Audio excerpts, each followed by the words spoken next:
2023년 대한민국을 관통하는 키워드를 꼽는다면 불안이라고 말씀드릴 수 있습니다. 극소수의 사람을 제외하면 누구도 편안하게 안정되게 장래를 설계할 수가 없습니다. 박근혜 정부는 직선제 대통령제가 시작된 이후로 최초로 과반수 득표를 한 정부였습니다. 그만큼 유권자들은 큰 기대를 가졌는데 잘 아시는 것처럼 탄핵에 의해서 몰락했습니다. 그러나 문재인 정부는 이제는 통합의 정치를 하리라는 유권자들의 기대를 저버리고 편가르기, 내로남불 이런 것으로 유권자들에게 큰 실망을 주었습니다. 지금 다시 윤석열 정부가 출범했지만 유권자들은 또다시 실망을 겪고 있는 중입니다. 민주당의 문제에 대해서 말을 시작하면 끝이 없지만 한 가지 질문을 던지고 싶습니다.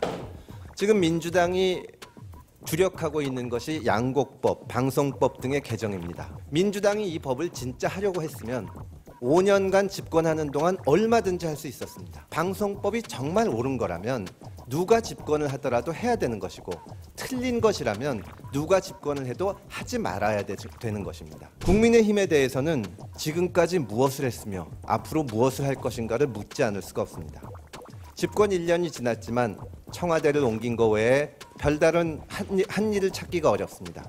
이런 상황을 해결하는 가장 쉽고 간단한 방법은 지금 존재하는 두 정당이 정신을 차리는 겁니다.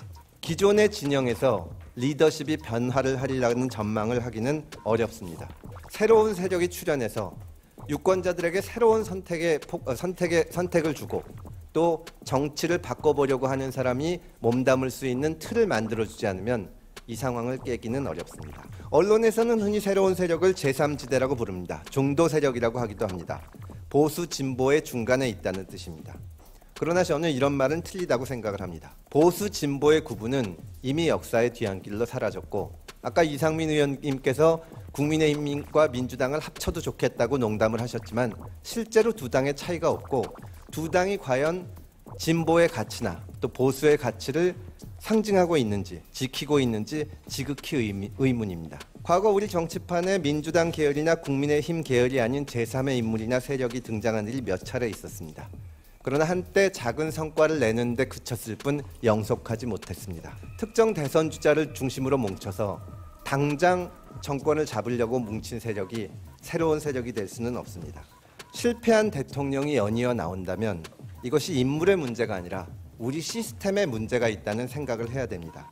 인물 중심이 아니라 문제 중심의 새로운 세력, 지금 당장의 집권이 아니라 조금씩 중요한 변화를 가져오면서 경험을 쌓아나갈 수 있는 정당의 등장이 필요한 이유가 여기 있다고 생각을 합니다.